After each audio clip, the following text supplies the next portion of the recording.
All right. Everybody, we are back. It's CU Spotlight here at the Synergent Connect 2026 conference. I am your host, Jonathan Taylor, JT. With me as always, Shirley Senn from New Orleans Firemen's Federal Credit Union, y'all. thank you for coming all the way up, Shirley, to my hometown here. We're in Portland, Maine. We are downtown.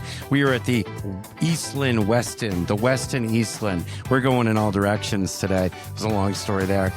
And things are, well, they're in the user group right now for all the QSO owners and users for Synergent, talking about ways to improve. And with us is my good friend, Andy Fogle, Advantage, powered by JMFA. And your role, sir? VP of Sales. VP of Sales. Welcome. Thank you. It's good to see you. Yeah, good to see you too, man. Nice to have you in the 207. It's great to be in JT's hometown. Everywhere I look, see signs that JT's been here. Oh, boy. Is it just messes and Well, bloody you can tell you've been here. footprints? Yeah, I can tell you've been here. the smells? Awesome. Thanks for coming up, man, and thanks for being on.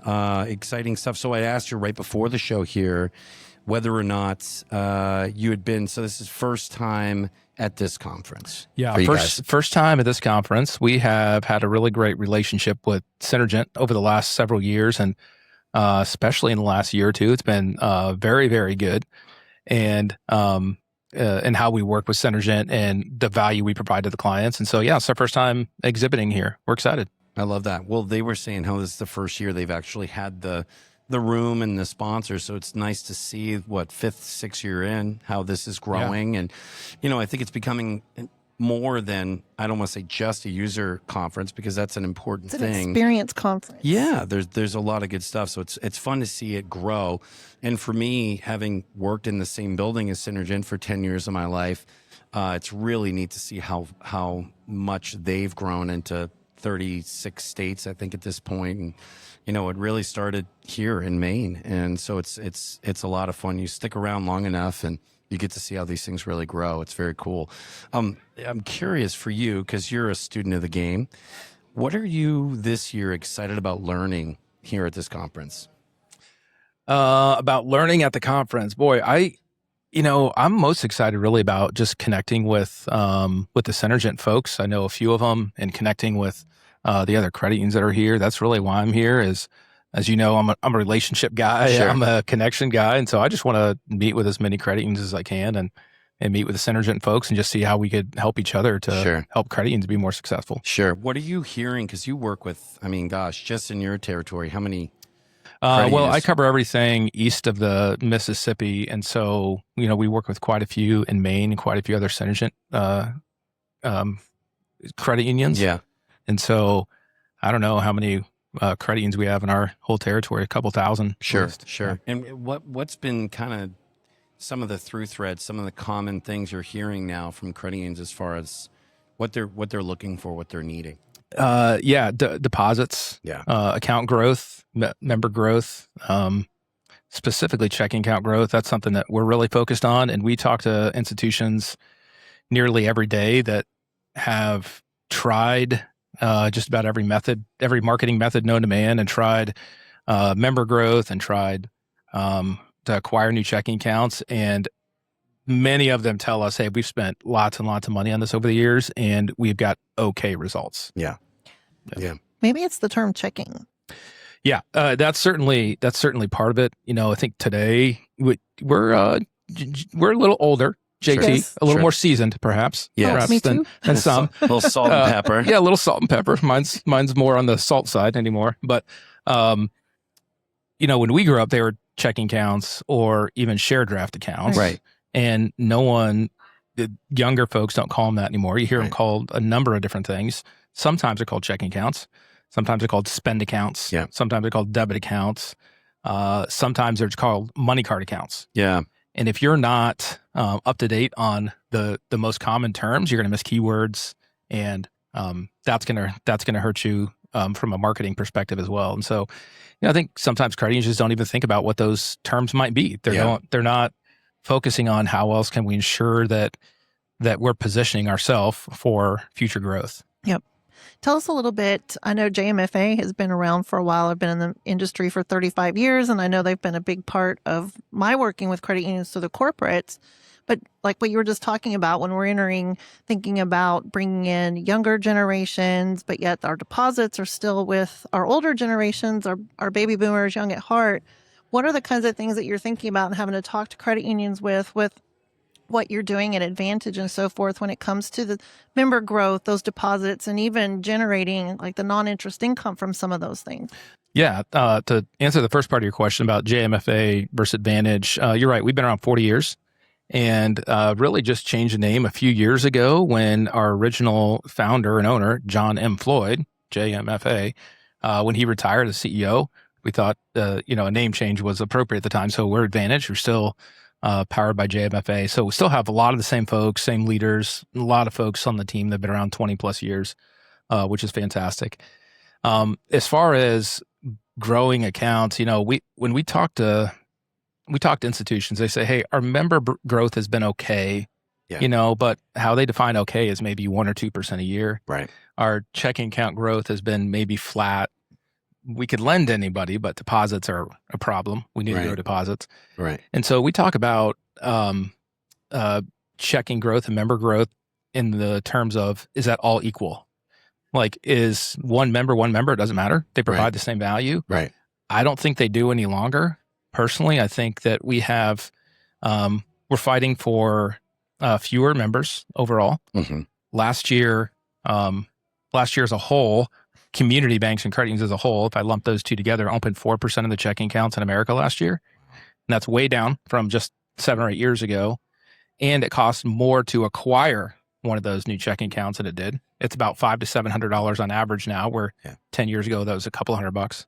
So we're fighting for less people for worse results.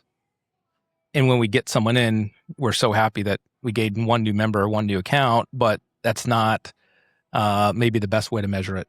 Sure. If you don't have the right person that's in there that's providing value. And it's more money. Yeah. To try to do it. Yeah. Sounds like my dating life, honestly. Yeah. Same similar results. Frustrating. So what are you guys doing differently that's helping kind of turn the tide? Yeah. For us, it's all about targeting. So you can, as a credit union, used to be able to cast a wide net. Everyone in the community knew who you were. You could put up billboards. You could do community events. Those things are all great. We still want credit unions making themselves known in the community and providing value to the community. Absolutely. But what's different is the consumer's changed. So a consumer, think of how you buy anything. Yeah. You buy anything. If you look on something at Amazon, they're going to specifically target you across multiple sites and target you based on demographics and based on what they know about you and based on what they think you're going to buy. And for some reason, credit unions don't think financial services work that way. Right. But they absolutely do. Right. And so if you're just casting a very wide net, or you're going to SEGs, and those things are great to do, what happens when you go to SEG and you sign someone up for a membership when you're in their office? They're going to put $5, whatever their par is in their account, and they're never going to touch it again. Sure. For the most part. Well, is the value of that member equal to the value of a member that you specifically targeted in the community and that joined and that put thousands of dollars in your institution, use your debit card every day? The value of that second member is much higher than that first one. And not to say you're not helping the first one, but when you provide that extra value and you generate more revenue from that member, you're providing more value. That helps you provide more value to all your members eventually. Sure. It's I was just thinking too, and also because your phone is constantly listening, right? So if you mention something to your mother over the weekend, then then it's going to pop up. So for folks who just don't know, I mean, we've been in the industry a long time. We know JMFA, but just bring it right down to service level. What you guys provide is your core, and then how you've expanded. Yeah, we do a couple different things. The thing that we're known for a long time is our overdraft protection software. So we have a software that integrates with 40 plus cores, and that's why we're here at Synergent. It's one of our very best partnerships, and we love the folks over there and provide great value to their credit unions. So primarily we can help with overdrafts. That's one of the things. Sure. Our other kind of key component of business is we learned over years and years of working with checking accounts. Eventually we learned how people spend money. Sure. We had all this data and said, okay, now that we know we have all this data. We have 40 years of checking account data. Now, how can we help credit unions solve a problem that we know they have? And that's acquiring more accounts. And so we looked at that data, and we, when we work with a credit union, we look at their member base currently. We look to see where they live. We look to see the personas. We look to see who they're already attracting, and then who else, what other potential members are kind of inside that footprint. And we specifically target those that are most likely to open a new account based on buying intent or pre-search intent. And so that's what we do from the checking side, is we specifically help credit unions target more members and more account growth. And so you were talking about 4% of the market with credit unions and banks combined. What have been some of the results that you've seen specifically with the credit unions? Yeah, I mean, we see fantastic results. What we do is we want a goal from the credit unions. We work with them and say, hey, how many accounts do you want in an ideal world? Is it 500? Is it 1,000? Is it 200? Right. And then we do a market analysis to say, hey, is this an amount available in the market? And if we think there is, many times a credit union may say, hey, we want 500 accounts. So we may come back and we say, hey, we looked at it. We actually think there are 800 accounts available. So 500 is not a problem. We can do it for you. Yeah. Sometimes, on occasion, that someone will say, we want 1,000 accounts. And we come back and say, listen, that's not a realistic possibility. Sure.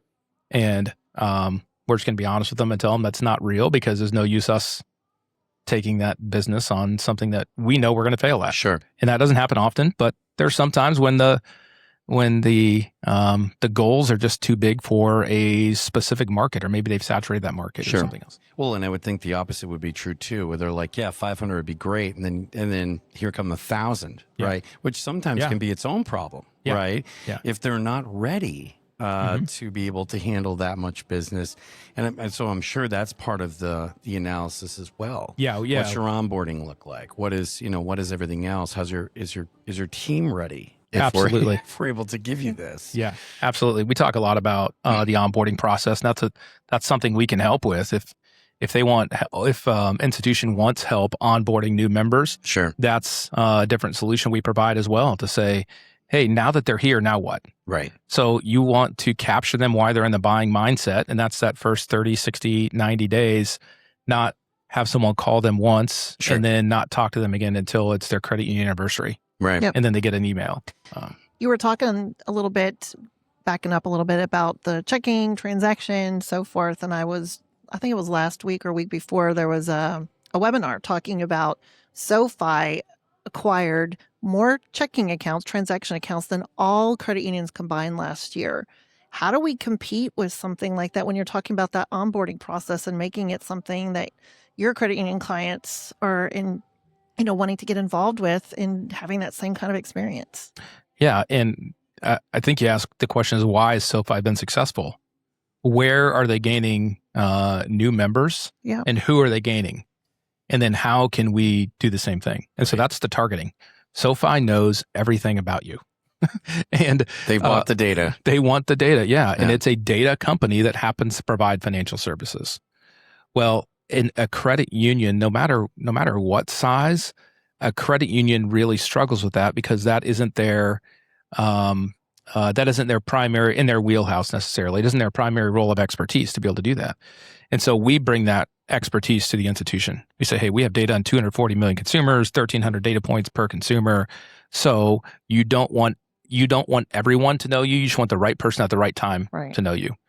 And that all starts with kind of early intent signals for us to be able to, that trigger us to be able to start targeting a specific person. And if you could get in the game, if you can get in that game and get in early, then you could attract some of the people that SoFi is attracting. And we could maybe reverse that trend of saying, hey, 8-10 years ago, we were opening 10% of accounts. Now we're opening 4% of accounts. Right. What's it going to be like in another 2 or 3 years? We're going to be fighting for 1 or 2% of the accounts if we don't do something. Well, I agree. And I think part of it too has to do with, and I don't want to call it an old school thought process, but I think it's a blend of, member privacy always being at the core of the trust that our members are trusting us with. And if we start to use that data that's part of that member privacy to customize messaging to these members. Are we being creepy? Right? Are we being? And I've seen this with, and it's typically in the boardroom. Yep. With the board members, God love them. They're thinking, well, I don't like being marketed that way. And you're like, but you're not the demographic we're trying to get here anymore. But you already are. And I know, by the way, you already are. And you just don't even realize it's happening. But it's just happening by an organization that's, not your credit union. You got to do it in such a way. You're not marketing to someone and saying, hey, we know you buy pizza every Friday night. And so here's a pizza coupon on Friday. Like, that gets a little creepy. Sure.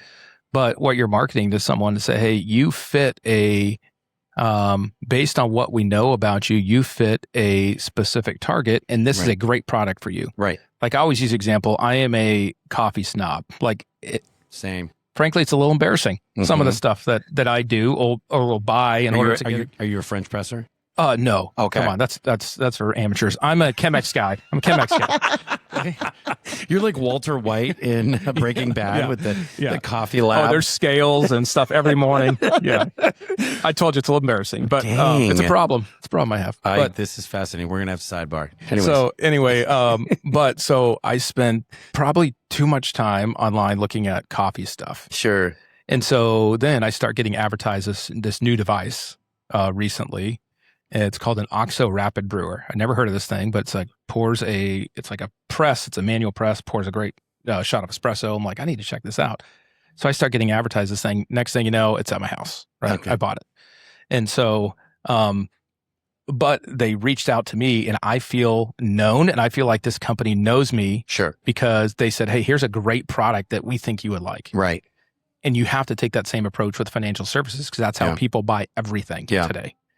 And if you take that same approach and to say, hey, we think you would really like working with this credit union because of this, because they're local, because they've got great products, because they've got great services, you just maybe haven't pulled the trigger to go over there yet, but here's why you should. And you give them the reason why they should and when they should, then it doesn't cross that line of, like you said, being creepy. Right. Yeah. Well, and I've said for years, why is it that the only organization that I hear from consistently about my financial health is my Edward Jones rep?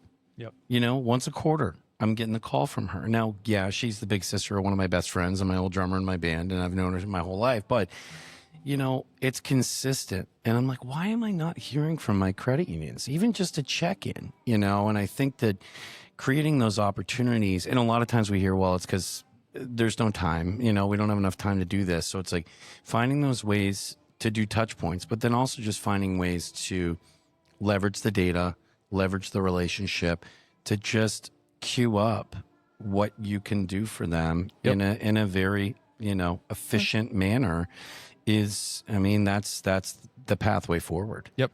That's the TikTok, that we got to start getting into. Yeah. I get the same things from American Express and Chase. Those are the two cards I carry when I travel. Sure. Most of the time, because I travel quite a bit. And I constantly get offers from them. Yeah. Hey, $900 open a checking account, or if you open a checking account, it's an extra whatever, or it's this percent. Sure. And they're great offers. I'm a credit union guy. I've been in credit union world. I worked on the credit union side of the table for years before I joined the vendor side. Right. And so I've got accounts at 3 or 4 different credit unions, and those are tempting offers to take. Sure. But guess what? I don't get those same things from my credit union. Right. I may occasionally get an email from my credit union, and I belong to a couple of fairly large credit unions, and I may occasionally get an email or something else, but I'm not getting regular offers. Or if I log into online banking, there may be some sort of advertisement there. Sure. Well, that's too late. It's a good point. You made a good point too, in the fact like Amex and Chase, they know where you're at. Right. They're, I've been traveling overseas where it's like, hey, have you tried this or that? And with my various credit union debit and credit cards, I get cut off. Yeah, right. Because I've traveled outside of my bounds that they feel comfortable without fraud. And so that goes back to that experience. One thing I wanted to ask about is the fact that we were talking about the experience, but also the internal member experience. And I think a lot of times we don't offer these things because you said it's limited resources. So I would assume that part of the reason that you guys work with Synergent is for that very purpose, is to give some of these credit union clients with Synergent an opportunity to expand without having to go out and find those resources themselves. Yeah, you're right. It's, a lot of sales, and there's quite a few fintech companies that do it this way. They have a salesperson that sells the deal, and then as soon as that contract's signed, they walk away. You never hear from them again, right? And you don't want the credit union to be like that either. We're not like that as a company. When we work with Synergent or we work with one of their clients and they sign it, we want to develop a relationship with them because we want them to be able to hold us accountable. Said, no, you said this during the sales process. Right. I think that does hold people accountable.